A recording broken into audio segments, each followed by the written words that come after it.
Nerds, and we are here with Toni Wells of Number 4 High Performance Haircare. What we really wanted to talk to Toni today about is the behind-the-scenes superhero action that she's got going on. We sometimes joke that Toni is like the puppet master of part of our industry, and so we really wanted to kind of pick your brain and just see where you started and what you've seen change. What was your first job in this industry, Toni? I started as a hairdresser. I got my cosmetology license in 1973. And then my next job was I was working in a salon, and I ended up going to work for Redken in 1974. Okay. I spent 17 years there, and then sort of filtered through Sebastian, Joico, Pureology. It's been a great career, I must tell you. So all the big guys. When you started at Redken, what did you start doing? In those days they called us district clinicians. Which meant we were educators, and we got in a car, we rode around with a sales consultant, and we went and did classes, product knowledge classes in all the salons. And in those days, permanent waves were very big. Okay. So we did a lot of permanent wave classes, retailing classes, because in the early 70s, retailing wasn't big in the salons like it is today. It was very new. It was very, to be a retailer in our industry was very innovative. Absolutely. So what have you seen change? You know what I mean? Because now everybody is retailing. Do you know, it's very interesting. As much as it's changed, it's stayed the same. We still have the desire as stylists, I think, to help our clients create looks and to do those things. I think we still have sometimes a hard time stepping over that and helping them to take home the products that they feel good. I mean, it's true in our business right now, you still only have about 7% of retail that goes home with a client versus what it could be. And it's very difficult because we have a tendency as stylists to not want to rock the boat based on our professional services versus their retail. I think that's still true today. It was so new in those days, we didn't know any better, and we went through a growth period, and now we're sort of back to that, I don't want to offend my client by offering them product. Or doing the hard sell. The hard sell. And don't get me wrong, that's not true of everyone. Please don't take it personally offensive if indeed you're one of those people that excels at that. I just think it's something that's sort of innate in us. It's the same reason we're willing to give a free bang trim or touch up something, because we care about our clients so much that we want them to have the best. And if that means us going out of the way, then that's what we do. And so how did Number 4 come about then? Because you were with Pureology and had this big career. What made you want to start an independent boutique line? It was like prestige, you know what I mean? I did have a big career, and I still have a big career, and I still have a big career, believe me. I think for me, the aspect of after Pureology was sold, and the gentleman who actually owns Number 4, Rick, and his company, said we would really like to have a line, but we want to do it with the consumer and the stylist in mind. We want to be able to do something where it's a great product and we have the capability, because we're not just a marketing company, we're a manufacturer as well. So we actually make our own product.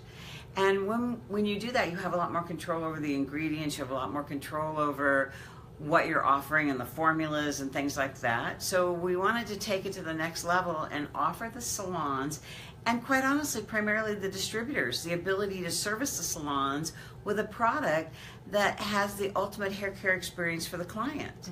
And so what was the whites in marketing? We always say, what's the white space?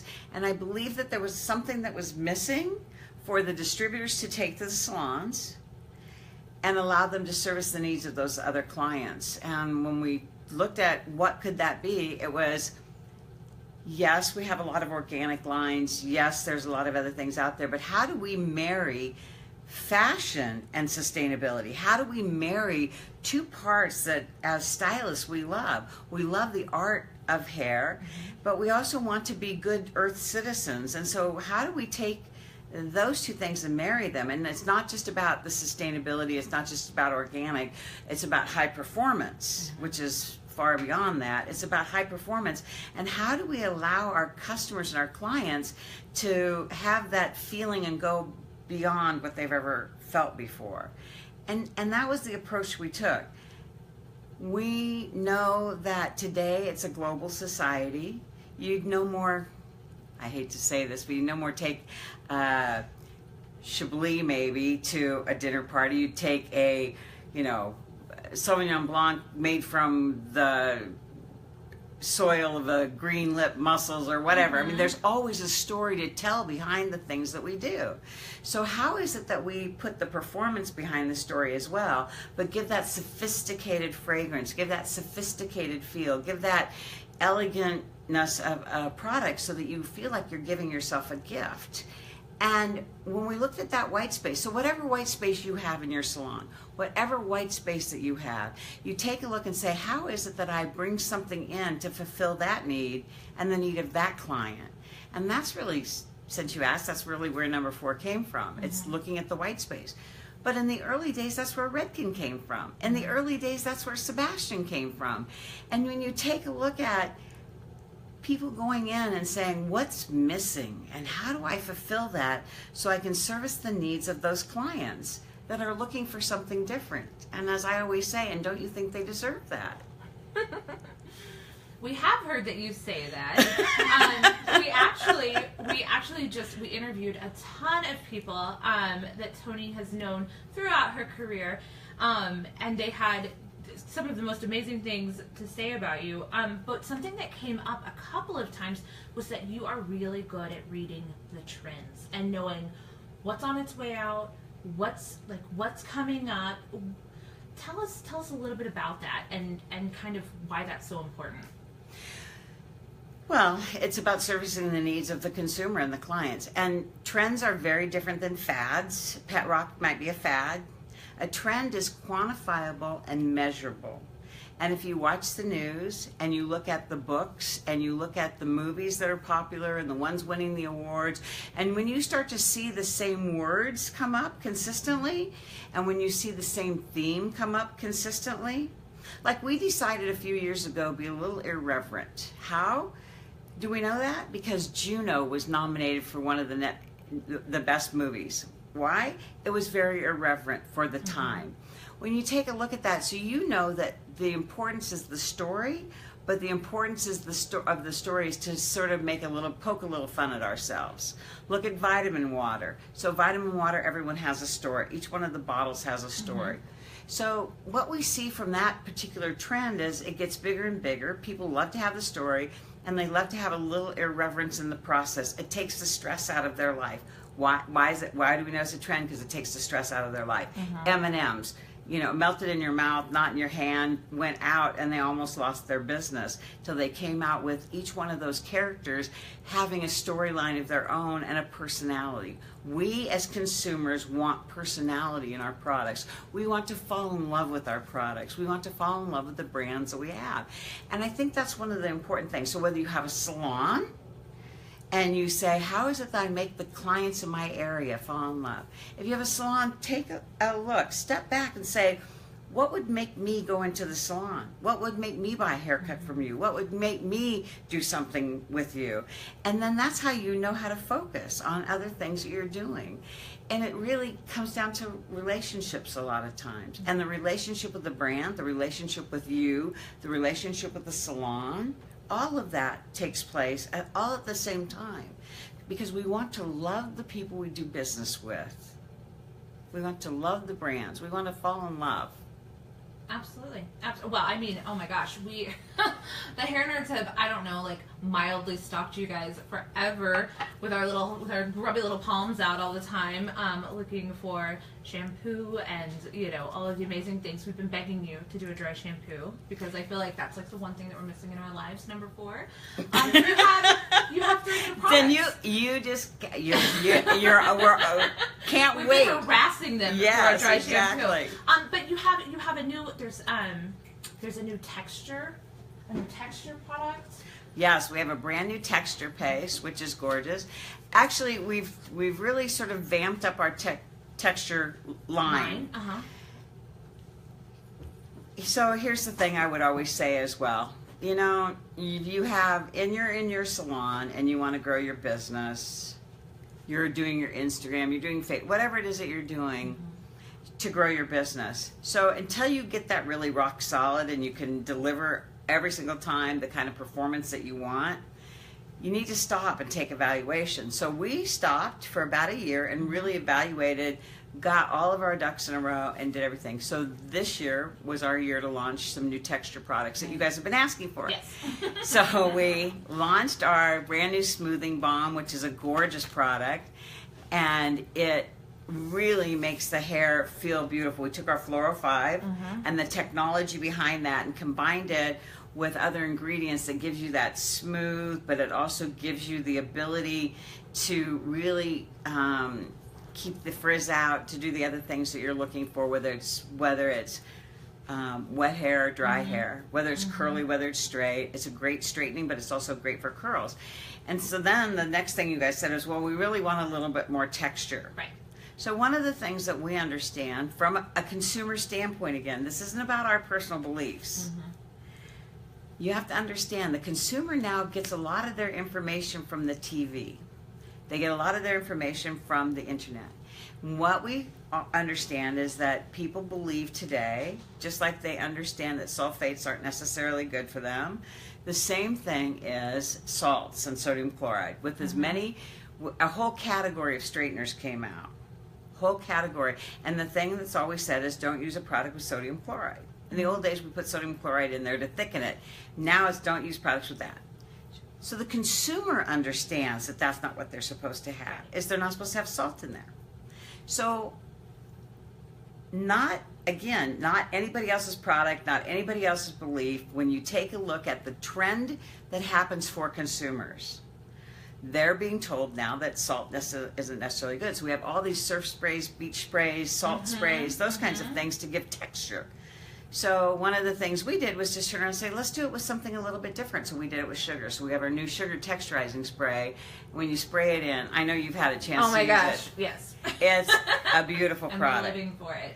So it has all the other attributes of being high performance, vegan, gluten-free, everything else, but it now helps you to give that texture, but it does it with the sugar.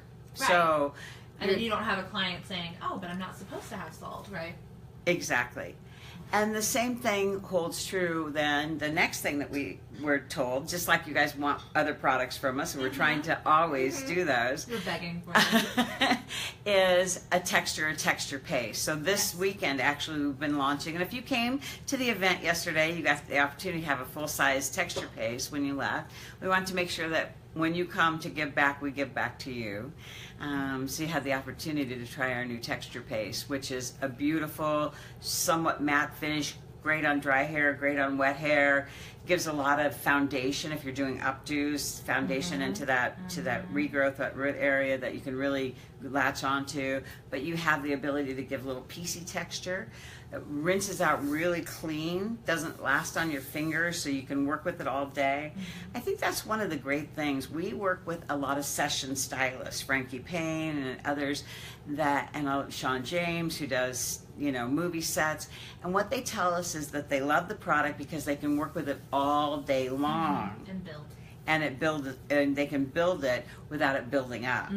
So when we test a product, we send it out to those people who say, I want to try this, I want to try that, so that we can come back to the marketplace with a product that will really give your clients the best feel with the greatest fragrance and make it really work for them. And I think that that's what makes it so successful for us. We always start with the end in mind. What's the client going to have? What does the client want? And then how do we go backwards to be able to do that? How do we fill the holes? How do we do that? So when looking at a trend, that's what you look for.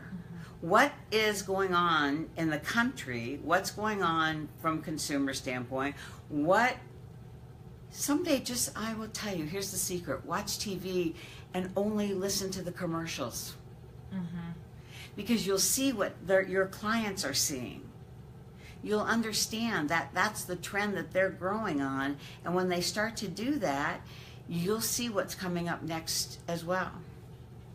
That's so interesting. Now, you mentioned the party that we had last night with Beauty Gives Back and the full-size texture paste that everybody got.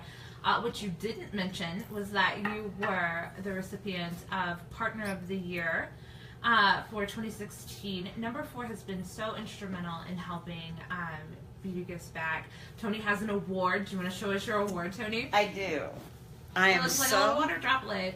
I am so proud and so pleased to have been given this honor. I must tell you, it's just, it's heartfelt. I must tell you that to be nominated, to be honored, to be considered a great partner of yours, because I think Hair Nerds and Beauty Gives Back and everyone, there's a thing called collaboration today like never before in our industry, and quite honestly with the world. Take a look at all the collaborative efforts that have to take place today. No one can do it alone anymore.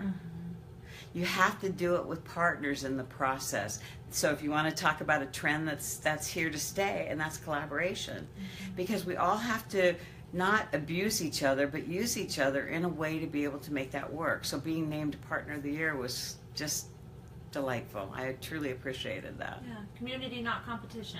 Community, not competition, and collaboration is imperative. We've done programs with Guess Jeans. We've done programs with Beauty Gives Back. We've been on programs with, in our industry, out of our industry, all kinds of things to bring our industry to other people.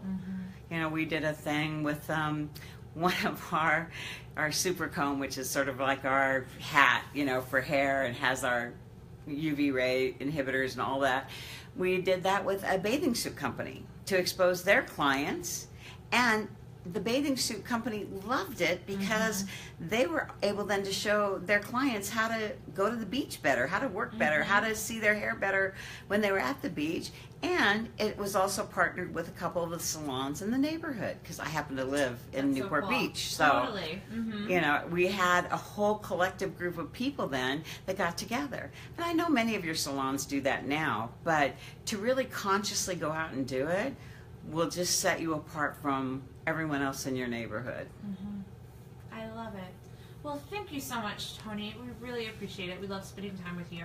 And we will see you guys later. Thank you. Thanks for having me.